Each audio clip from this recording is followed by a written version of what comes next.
Hello and welcome to the program State of the Nation, as we bring you details of the ongoing nationwide protest across the country. My name is Uju Eje.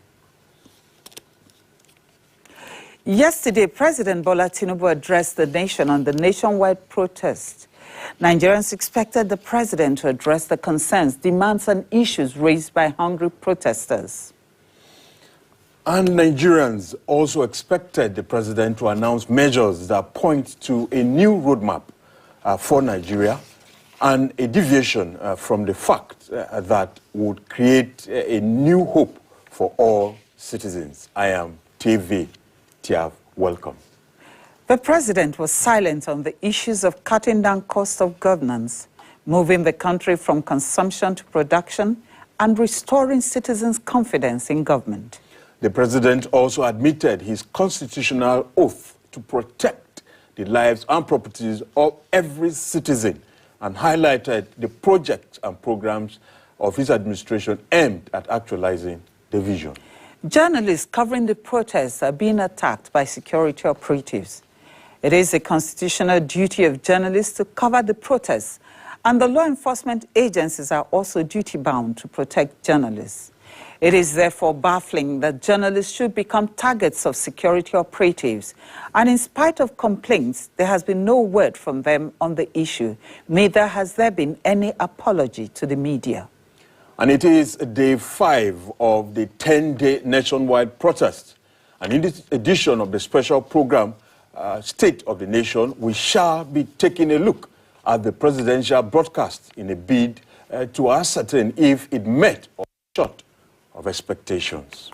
We shall also be taking on-the-spot reports from our correspondents across the country. Our guests are already in the studio, while some will be joining us via Zoom. You'll get to meet them shortly. And we have been reliably informed that the Department of State Services, DSS, has arrested one of the mobilizers of the End Bad Governance nationwide protests in Abuja, Adaramoye Leni, on Sunday night. Learning is the National Coordinator of Youth Rights Campaign and National Mobilization Officer of Education Rights Campaign. He was abducted around 2 a.m. today, August the 5th, 2024. All right, so we'll take a short break now. Please don't go away. We'll be right back.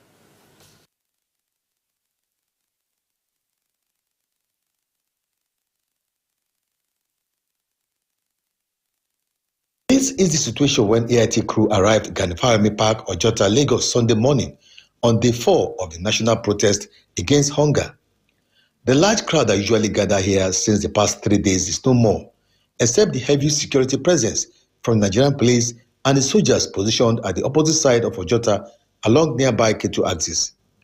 This lady shares her encounter with the leader of the group that stormed the Freedom Park early Sunday to chase peaceful protesters with sticks, just as security operatives watched from a close distance. When we refused to go, they brought hoodlums and they started chasing us. We were running up and down. It was just that some of us refused to leave and we came back. And we've been here since. They said that we were told that one of the protesters has been arrested. I don't know why they did it. The police officers did not do anything to help peaceful protesters when hoodlums were attacking them. The Commissioner of Police, Adegoke Fayode, who later arrived at the park, addressed journalists who were to follow the developments. There will be no more gathering here or anywhere.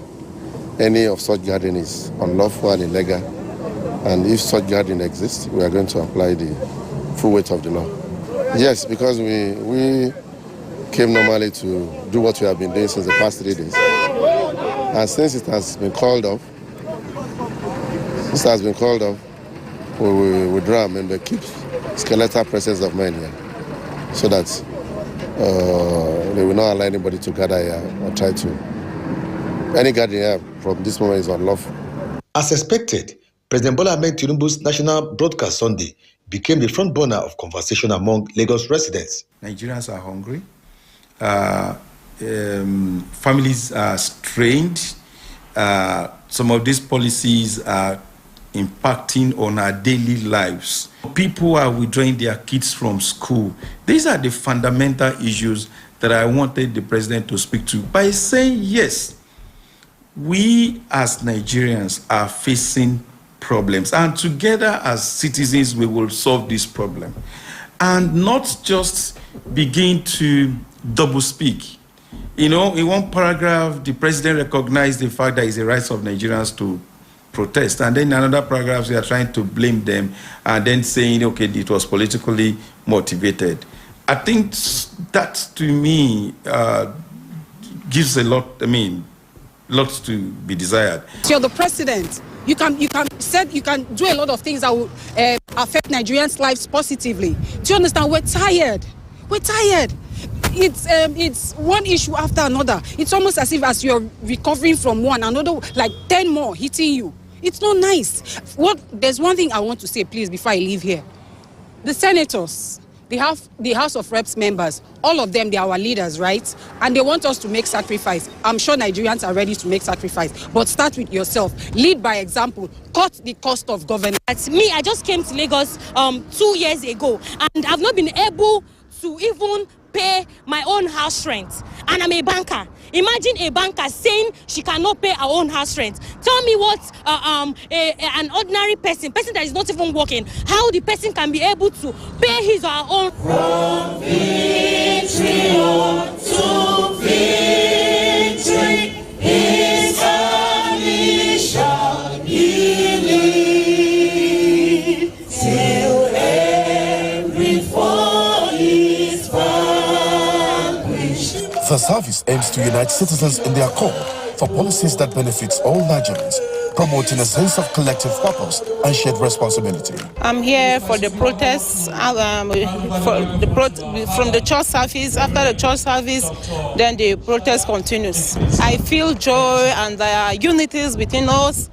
I also thank God because of the protests, how Christians and Muslims join together. The protesters insist that President Tinubu's Sunday morning broadcast is an insult to the Nigerian youth and does not address the concerns raised.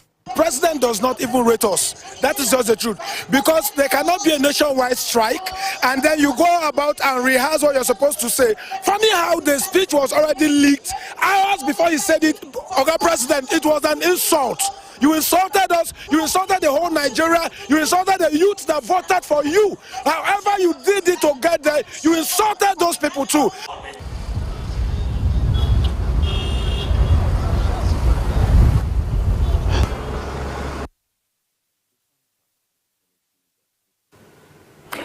Yes, the program is State of the Nation, and we're taking a look at the nationwide protests by hungry Nigerians, or hunger protest.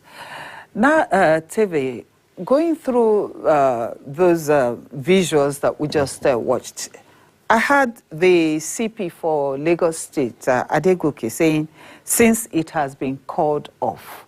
And I was wondering, who called it off? Was it the protesters that have earmarked 10 days that called it off? Or was it just from the president's speech? It has to be a two-way thing, isn't it? Yeah, I think that was his own interpretation of what the president said. When the president appealed to the protesters to suspend the strike, he interpreted it to mean that the president has directed an end to the protest. Sorry, the strike protest. So he was going to enforce. He did not only say... The president was making an appeal, yes. Wasn't it? Anyway, I think we should bring in our guests here. And, so let me bring in Kichime Gotau, development journalist and political economist. You're welcome to State of the Nation. Thank you very much, madam. And we have Bishop Johnson, a retired United States Army captain, a national defense and military strategist. You're welcome.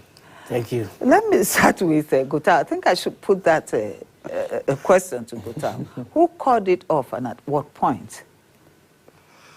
Oh, well, the protests, first and foremost, let me establish this background, that the handling of the protests has not been in the best interest of Nigerians.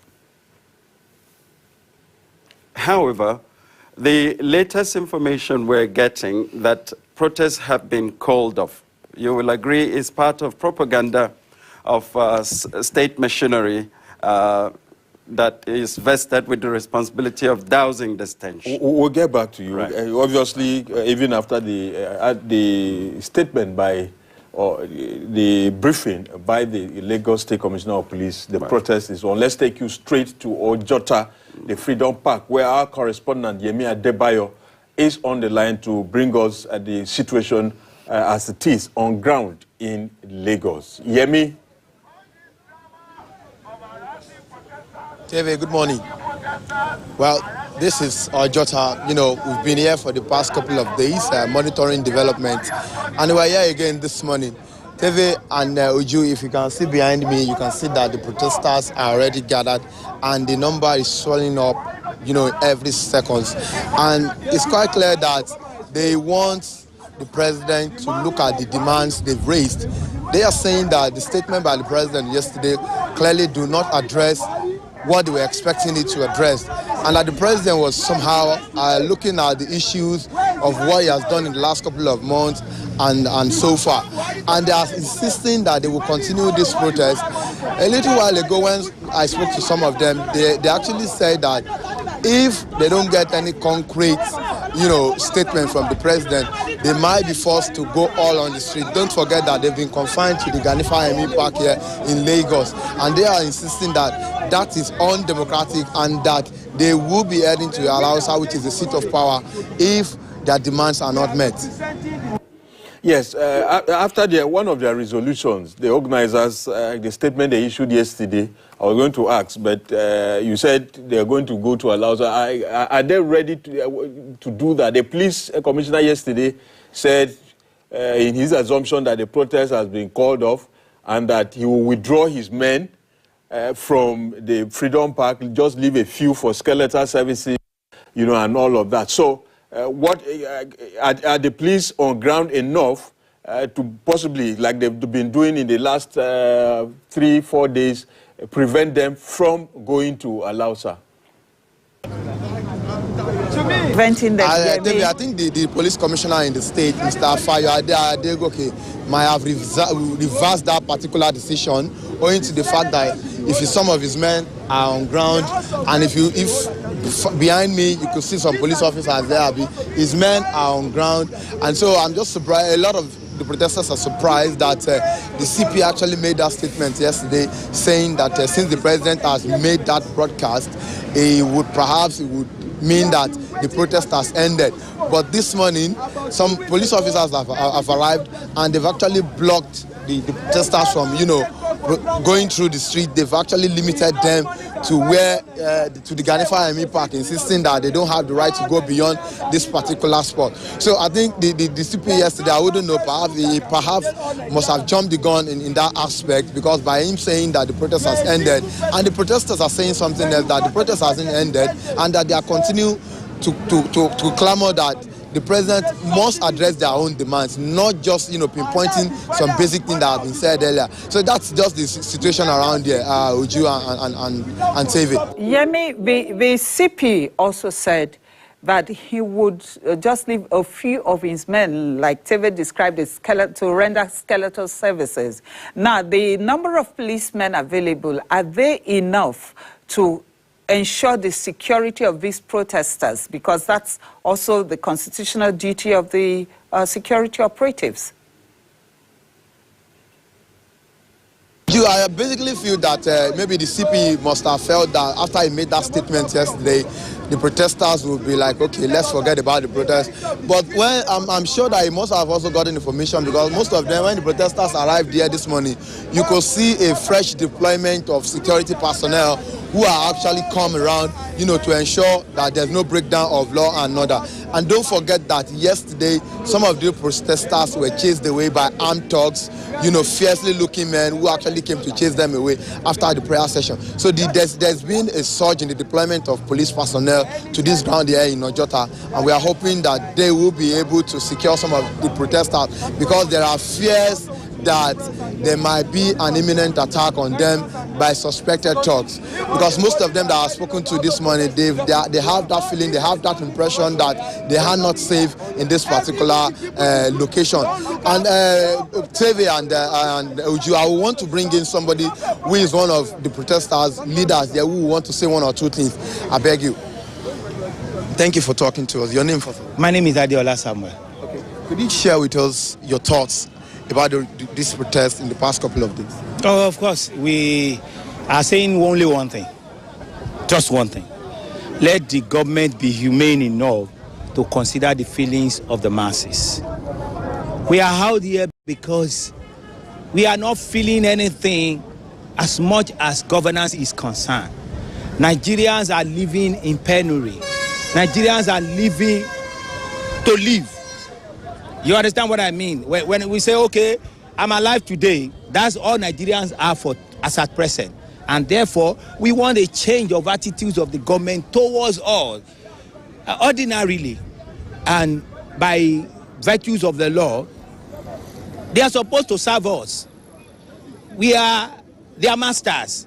But it has been a turnaround thing that they now become the masters, we are the servant. It's quite ironical that when they are looking for votes to say we want to serve you, many of them practically, normally, dobale, to prove their humility. And as soon as they get the power, they become something that we never envisaged. And that wouldn't have even angered us. You understand my point?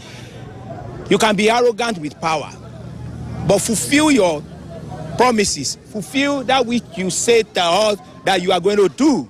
You met a house in a dilapidated form, quote and unquote, and you promised, I'm going to rehabilitate this house. I'm going to make sure that you have a good place to lay your head on. And then, instead of you rehabilitating it, it is not dilapidated as the word is.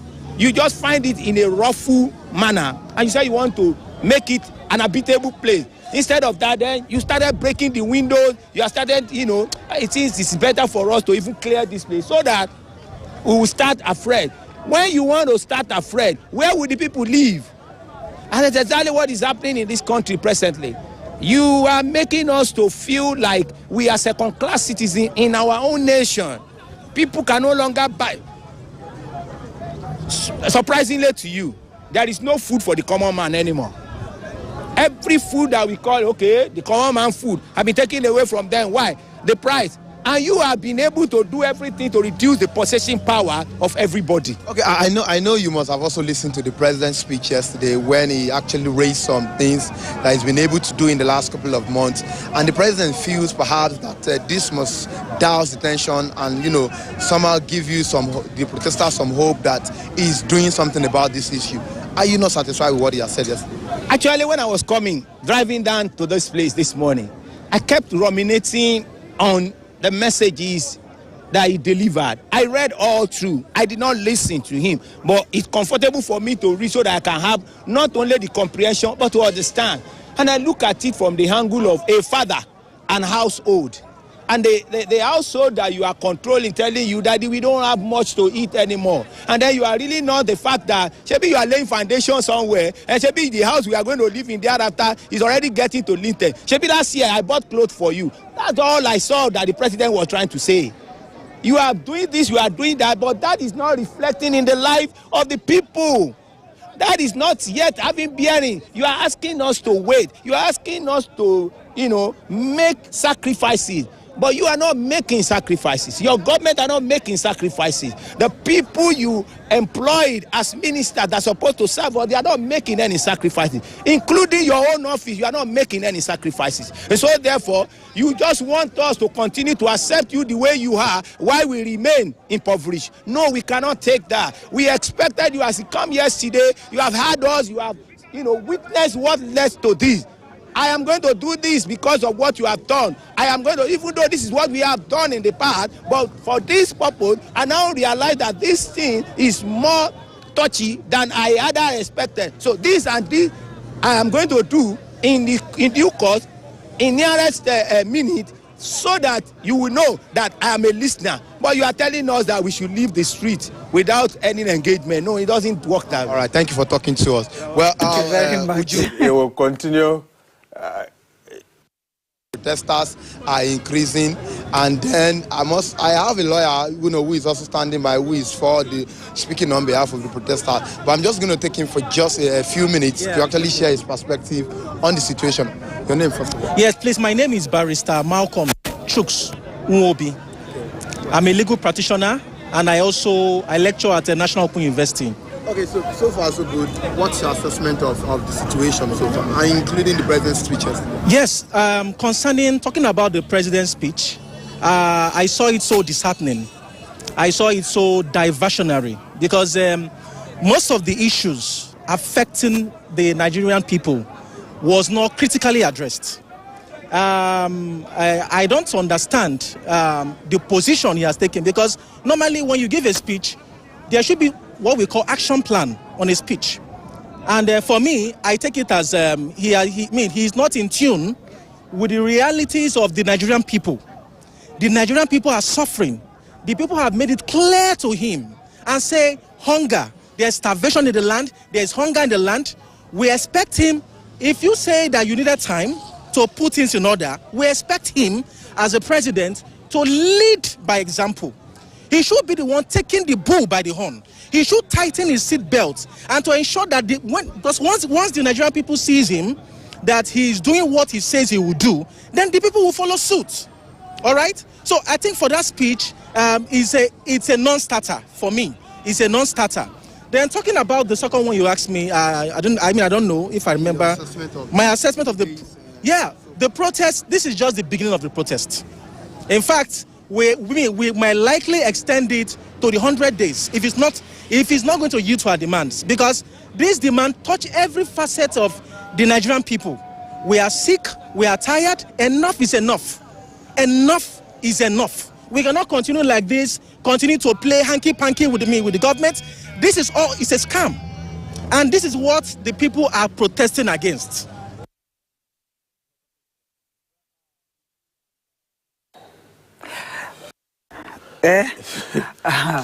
At Freedom Park, Ojota, where protesters have been restricted to, and of course that was our correspondent, Yemi Adebayo. You heard it loud and clear. I don't think the demands have changed. I don't think the complaints have changed. Still the same thing. We also have Akimbode Oluwafemi, Executive Director, Corporate Accountability and Public Participation Africa, joining us on the program. We'll be talking to him in a moment, but let's still come back to our guest in the studio here. Mr. Gutau, remember you were answering that question. Of course, he's also added more. They say they might end up extending to 100 days. Oh, well, this is part of the conflict of interest. This situation, the current and bad governance in Nigeria protests, must be viewed from context, and then the Nigeria's collective behavior, and then thirdly, the conflicting interest. From a contextual point of view, Nigerians are dissatisfied with the economic situation in Nigeria. However, this discontent didn't start 14 months ago. How are Nigerians perceiving this and even rating or judging government? I see us judging the government more on moral grounds than on scientific grounds. And reason being that when you look at people talking about the government, they keep talking about the emotions, how the president is connected to the people on the streets, and how the president should engage the people. We have 109 senators in this country, and over 360, perhaps, members of the House of Rep. Many of them are either in the Sheraton Hotel or other international hotels, five-star hotels. They're not in their constituencies as we speak. Nigerians are contextually looking at the president from a moral point of view.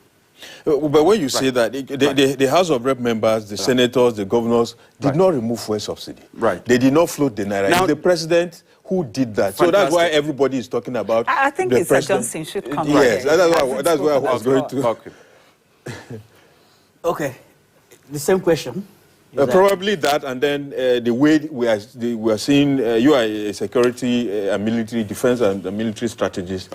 We've seen the way the Commissioner of Police reacted, even the Chief of Defense Staff, when he spoke, I think on Friday or so, you know, and all of that. Moving forward now, the protesters are saying, look, we'll march to Alausa. Even in Abuja, they are saying they are going to march to Eagle Square. How should this be handled? Because this is the tipping point where, if it's not handled properly, this might just go out of hand. Okay. You see, politics is a craft. And the craft of politics is not only about winning elections. It's also about the craft of governance and craft of crisis management. I can tell you that the situation we're in right now is government that got us to this point because of the way we have mismanaged ordinary issues that could have been curtailed at the time they're brewing up. I don't think the Nigerians are under the illusion that all of the Malays that have been bedeviling this country in the last 2 decades, that this country transitioned into civil rule, will be solved within a matter of 14 months. It's not possible. However, people are suffering as we speak. I appreciate the fact that the president laid out the things that they are doing and they have done and the things that they intend to do. Nevertheless, people need immediate succor as we speak. I know he's asking them to be patient. Within this time period that he's asking people to be patient, people have died. More will still die. And they can't be that patient. The president ought to have given them some, what he intends to do now to alleviate the sufferings of the people, because there's suffering in the land. That is why you felt that they are looking at it from a moral perspective, right? But the people are talking about practical things, because when they go to the market, a bag of rice that used to be 7,000 naira is now 70-something thousand naira. 90,000. Or 90,000 naira. Right. Now let me tell you something about this fuel subsidy thing, because the fuel subsidy is what put this economy spilling on its tail. The manner and way it was removed through inaugural announcement threw the country into economic panic, which the country has not recovered from to date. I'll give you one instance. Affordable Care Act, right? What they call Obamacare, had been contentious in America. Republicans didn't want it. They did everything they could to remove it, eliminate it. In fact, the thing was brought up at the Congress for vote in the Senate. And they voted 49-49. There was one senator that didn't vote. There was another senator that was sick. My political role model, late Senator John McCain of Arizona, was sick. But he flew from Phoenix to Washington, D.C. to cast his vote. Donald Trump and Republicans were thinking that, look, we have killed this Affordable Care Act because John McCain is a Republican. But no, when he got up to vote, he sided with the Democrats. Did you know why he sided with the Democrats? Not because the Affordable Care Act was perfect, but because he said his party has no alternative, and that you cannot remove something that's already in place when there is no alternative for it, no matter how flawed that thing is, because it is already benefiting some people. Yes. And so, as bad as this fuel subsidy thing was, we ought not to have removed it when we had not put in place an alternative first. You have to count one first before you count two. But instead, we started counting from 100 down. And then we threw the country into a spin roll that has brought us to where we are today. Some also say it could have been done gradually. It could. It could have been removed, incrementally. I personally don't believe that it ought to have been removed in it at all. There is no country in the world where there's no subsidy. Subsidies are used in various countries to keep the economy stable. No country. We could have reformed it. We had already identified the problem that were plaguing that fuel subsidy. One, corruption. The other one, that they take it over the country and subsidize for our neighboring countries. You see, it depends on who you target when you do your subsidy. You can target the importers or you can target the consumers. We have been targeting the importers. I will not target the importers, I will target the consumers. Right? Importers, go out there, just buy your product. It's your business. Just like every one of us have our own businesses that government is not subsidizing. Right? Go there, buy at whatever market-driven price and bring to Nigeria. But at the fuel pump, we will make sure that the consumers who use this fuel, we subsidize it for them. Give them card, gas card. We use those kind of cards ourselves, right? All right, we will have to interrupt you here because somehow it appears there's been a bit of a clampdown on organizers of the protest. You know, one of them was arrested about 2 a.m. Today. We have one of them who is not making himself very visible, let me put it that way. Omole Ibukunoluwa, one of the mobilizers, and bad governance, and he wants to talk to us now. Omole. Thank you very much. Thank you very much. Am I audible? Thank you. Good morning. So what's your reaction to the president's speech and what has been transpiring between yesterday and now, like the arrest of one of your colleagues? Yesterday we had a press conference, and then we had to do the press conference at a location that some of us reside in, because most of our partners have been coerced, have been scared to pull out of the struggle, because the government has been threatening all of them, has been calling different NGOs and CSOs to ask them to stop supporting the demand of Nigerians to end hunger in Nigeria. And so for that reason, we had to use a location that some of us reside in on a basis. After the press conference yesterday, later in the night, I had to leave the location for another emergency that I had to address. And in the middle of the night, I got a call from one of those we stayed there together, that's another comrade. His name is Adaramoye Michael Lenin, who we are part of the mobilizers of the End Bad Governance protest together in Abuja, had been arrested in the middle of the night at around 2 a.m.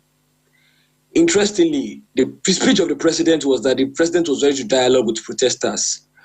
But if we are going to be genuine with ourselves, a lot of us understand that the president is not coming to ask for dialogue. The president is just trying to pay eye service so that it can be as if he has asked for dialogue and it is the protesters that are doing too much. And what we keep saying is that people who are hungry cannot do too much.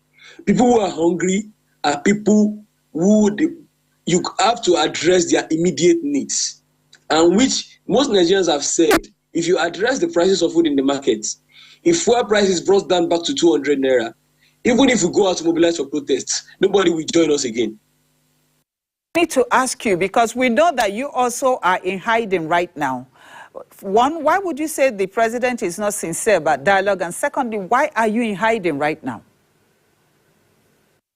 When they were arrested at around 2 a.m., the information we got, presently, we are not sure that we have not been able to reach every other person that stays in that apartment alongside Comrade Adaramoye Michael.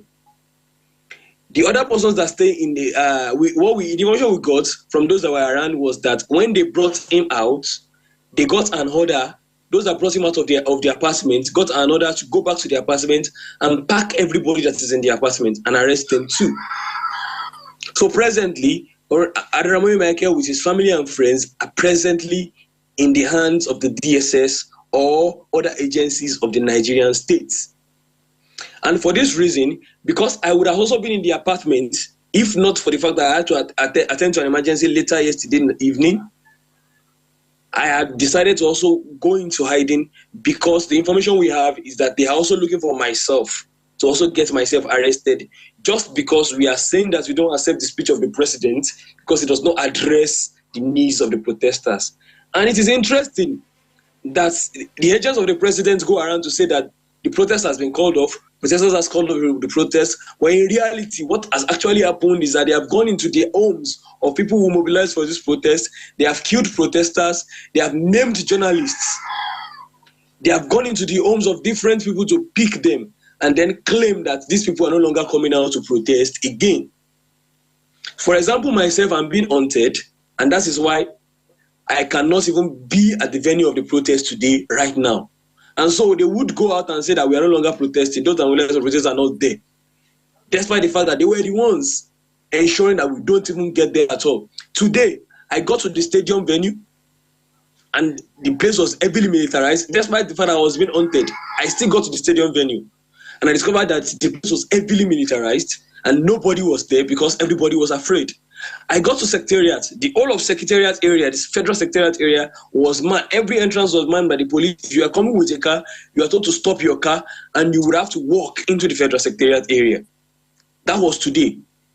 Nigeria is not at war, but the government is ready to stop public service, stop everything just to ensure a protest, a peaceful protest with a justifiable demand for better living standards for Nigerians does not happen in Abuja. We think an irresponsible government like that will push Nigeria into dictatorship. The military is now on the streets. We believe that the Nigerian government is overusing the military for protest, and that is a threat to our democracy. Tinubu is a threat to our democracy. You said you claimed that the president was not sincere with the call for dialogue. How do you want the call to be made? Where do you want to? How do you want the dialogue to go forward? How do you want the president to make, or the federal government to make, a call for dialogue? And what kind of dialogue session are you looking forward to? Are you, as a protest, one of the organizers, are you ready for dialogue? We are presently dialoguing with the president. The president's broadcast yesterday was requested by Nigerians for the sake of dialogue. Our own press conference yesterday was also for the sake of dialogue. That is dialogue. We are making our demands clear. The president is not shifting ground. Not one of the demands have been replied. The president just spoke over the head of all Nigerians who are demanding for reduced fuel price, reduced electricity price. Let people be able to afford the basic things that they need to live as Nigerians. That is what we are asking for. And so the president is not ready for dialogue. So we ourselves are here every day talking to the press because we are interested in dialogue. If we are violent people, we will not be protesting. Violent people don't protest. And I think we need to make it clear. Protest is a democratic thing. Protest is a dialogue in itself. Violent people do not protest. Violent people are terrorists. They don't protest. And I think we need to be clear on that. So our protest is a form of dialogue. The reason why the protests have turned violent is that our effort at dialoguing with the president through our protest, at going to the National Assembly to go and protest, and dialoguing with the leaders of Nigeria through our protest has been met with strong force. We have been tear gassed every day of this protest in Abuja. And so we are saying that the president is lying when the president says that he wants a dialogue. Well, let's not just go there again. Thank you so much, Omole Bukonluwa. We wish all of you safety. All right, this is a very, very weighty allegation. Can I just finish my thoughts before you guys? It's okay. You land on it. Okay. So, because we have one of our respondents on Zoom. What I'm saying in essence is this: that politics also require craft of crisis management. This whole situation has been mismanaged from get-go. I'm not just beginning with this administration. A lot of people think that this hashtag end bad governance in Nigeria started today. No. It started with the hashtag end SARS protest that was suppressed. Because it was suppressed, it's a boil over to this current administration because they didn't allow, it's like a hurricane, right? Hurricane builds up. You can't stop it. It must it must come ashore. What you have to do is to put in place measures to mitigate the impact. They didn't allow that NSAS protest to proceed on its natural course and then land. They suppressed it. By suppressing it, they kicked the can down the road. So now it has resurfaced again because the issues they raised in the NSAS protest were not addressed. And so those issues now were carried over to this current administration. I appreciate the fact that the current administration took ownership because they are the ones who are on the seat right now. But I am appealing to them to not follow the same style or the same method that was used in the previous administration to suppress that NSAS protest. Because if they do and suppress this thing violently as the other people did, the problem will still remain and it will be boiling underneath. We are not going to get, the next time it's going to explode, Nigerians will not get a notice. It will just boom. Well, Captain. There will be an explosion. Yes, Captain. I'd like you to realize this, that Nigerians are truly hungry. But I have mentioned it, and I'd like to repeat. There are different kinds of demonstrations. There are sit-ins. There are peaceful demonstrations along pathways. You can walk out on government policies. I have said that the ratio of government input to alleviating the plight of the masses in relation to the ratio of the output, what the people are feeling, is what is bringing this disaster called protest. So I like the Nigerian populace to realize that, yes, we have legitimate agitations.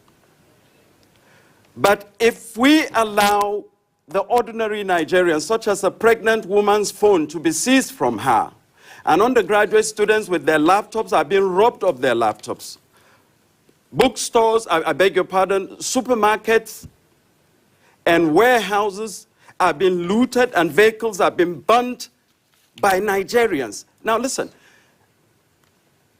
Chapter 4, Section 37, 38, 39, 40, and 41 of the Nigerian Constitution gives us rights to privacy, rights to freedom to ideate, to have our thoughts, rights to movement, right to assembly.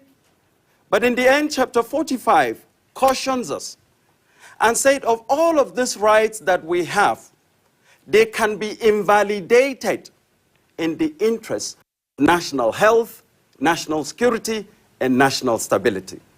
So at the moment when Nigerians begin to veer off violently, I watch youth from Kurudu to Maraba, from Kefi to Kaduna, from Kano to Lagos, being restive. That's not the style. You're giving the propagandists and those vested with the responsibility of managing security to use the loophole that you have created. All right, I would like to bring in a lawyer who is on Zoom right now. We had him the other day. That is Tale Alabi. Tale, are you ready for us now? Are you there? Tale, how would you react to this alleged clampdown on organizers of the protest? Thank you very much. It's quite unfortunate that we find ourselves at a crossroad once again. As a crossroad because I recall when I was a student, I recall several instances where we had what we call a looter, which was not, in being honest, a form of protest as peaceful as the one being organized. I'll give you one instance, two examples. One, the present and the ongoing protest was communicated to the government. Like my brother there said, if Nigerians did not intend to be peaceful, in the first instance, they wouldn't have communicated their intention to the government. I want us to understand. And let me quickly add to it again. There's a difference between riots and protest. Protest was organized, well documented. The police asked them to register. They registered, they gave their identities away and all that. If they had no good intention, that wouldn't have been done. Now, protest that was organized to be peaceful, I say this with every sense of responsibility and humility, was meant to be peaceful, was disorganized by the state machinery. Why? How? where there's a peaceful protest and you, whatever means they used, organize a counter protest, it can't be peaceful. I don't want us to shy away from this fact. A protest that was meant to be peaceful, that was countered, can't be peaceful. Even without any presence of any military or policemen or security agencies bearing arms. Did they find arms or ammunition on any of the protesters? Let me speak of Abuja. No. That's number one. Now, countering it forcefully. I'm not a security expert. I'm glad that the security expert is in the studio who has already told and foretold what will happen. It's not a prophet of doom. Hold your thoughts. We have live visuals from the Moshood Abiola National Stadium in Abuja, where police are again throwing tear gas at protesters and journalists. The approved venue for the protests in Abuja. Let's take you live to the Moshood Abiola National Stadium, where we have reports that the police are already trying to disperse. It appears the state is doing everything to put an end to this protest, which is what most of you are also saying, and the guests are also talking about. Let's see it, please.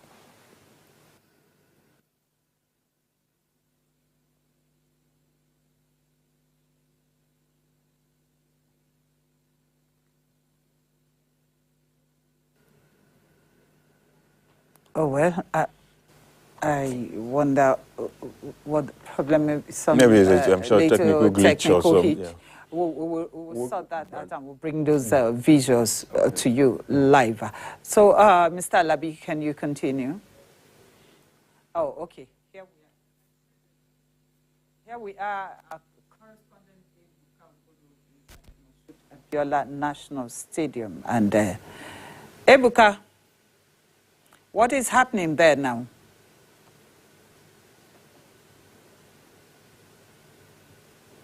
Ebuka Ugodo. The Moshood Abiola National Stadium. What is happening at the Moshood Abiola National Stadium, Ebuka? Well, moments ago, the police and security forces also used tear gas canisters to disperse protesters that were converging on the National Stadium.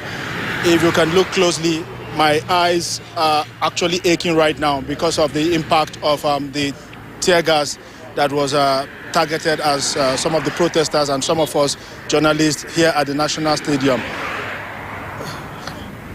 So it's been a very tough period for us at this point. Yeah, Ebuka, what was the reason for throwing the canisters? Well, the protesters had converged on the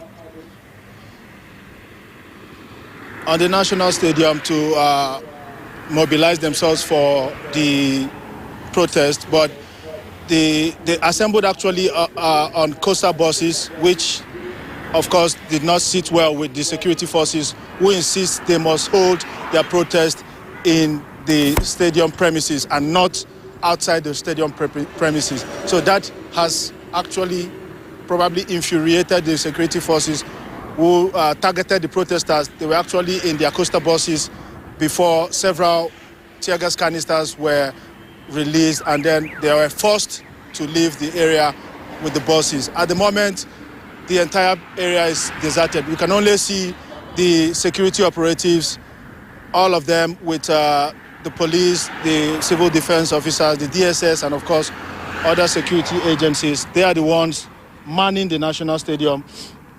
It is impossible for them to leave this position. They are actually holding their position to ensure that nothing of such in terms of violence happens here at the National Stadium. Would you?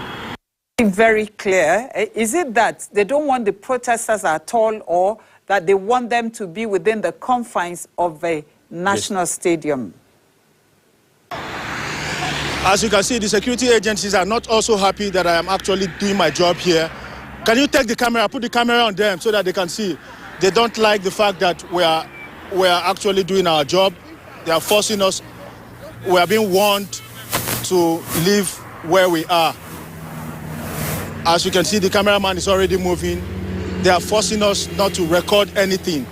It is glaring that they do not want any sort of demonstration or protest outside the stadium premises. We are being forced to get back into the stadium premises. They do not want us to do anything outside the stadium premises. That is the situation here at the Moshood Abiola National Stadium. Ebuka, maybe you should just go to where they want you to stay at this time. But it is so regrettable that even journalists are not allowed to do their work. I mean, since when has it become compulsory for journalists to stay within a confined place to do their work?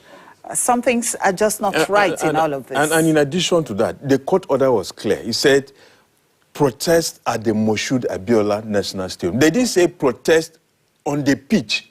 There are different aspects of that stadium, the outdoor, the indoor. The court would have said, okay, stay in the indoor, stay at the outdoor. He said at the National Stadium, which means the vicinity of the National Stadium. That is my own interpretation of what the court has said. And then for you to write at the gate, I must pass through the gate to go into even the and then pitch. look at journalists. You can see journalists all outside there. They are not even allowed to carry out their constitutional duty that we are empowered to do. The old model. I need to respond because yes, please, Biti, that's your terrain. Captain. Look, I am not an anarchist. I don't advocate for anarchy. And all of us understand our rights. And we also understand that every right has limitation. All of the rights. And all of the various sections that he had quoted, we all understand that. You know, I know Nigerians, we like to quote, you know, our constitution. This is the only country that every discussion, people are quoting sections of the constitution, and yet we violate those sections that we quote every day, every single day. Yes, the protesters have the right, and I have advocated that protests must be peaceful. Whenever it gets violent, the government has a responsibility to end it so that you don't lose lives and there is no destruction of property. However, this protest in Nigeria has antecedent. The EndSARS protest was peaceful. It began peacefully. Just like that, my brother that came in via Zoom said, it was when the government attempted to suppress it by all means necessary. That was when it became violent. Now, this protest also began peacefully. You can see the effort of the government trying to suppress the protest. By so doing, violate the right of the people to freely assemble and freely express themselves. It's like, I gave an analogy earlier about hurricane, right? If hurricane starts and is moving on its path, if you go and create another hurricane coming from the opposite direction, they are going to collide. And when they collide, the outcome is not going to be funny. You see, when government, crop up counter protests, and they put the protesters and the counter protesters, head on, they are going to collide, and you're going to have violence. The security agencies should deal with those who are perpetrating violence in these protests. They should fish them out and arrest them. But those who are legitimately agitating for a better country and who are protesting peacefully, security agents also have the responsibility and the duty to protect those people. That is what our constitution also said. Maybe we'll get Mr. Labi to weigh in, because what is happening at the National Stadium, they are not, it's not a riot. They are not rioting. And you won't let journalists do their work. So, Mr. Labi, how should this situation be handled in the way that it is? Thank you very much. If you recall, at the first instance that was brought on this program, that was at the inception, day one, I hinted the point that as a lawyer, the fact that the courts, I said the judiciary at the moment are in a precarious situation. Because for me, I would say this with every sense of responsibility. For a court to have even issued an order, though I said the saving grace is a temporary order, that they should be confined within a particular jurisdiction or a situation, or like National Stadium itself is provoking. All I would have expected to be done or to be laid down, because everybody is quoting court order. The court order itself was for the meantime.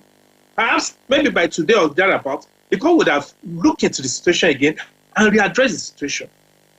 Confining the protesters, as peaceful as they are, to a particular place like you are caging them, itself is turning it, is hinging it towards protest.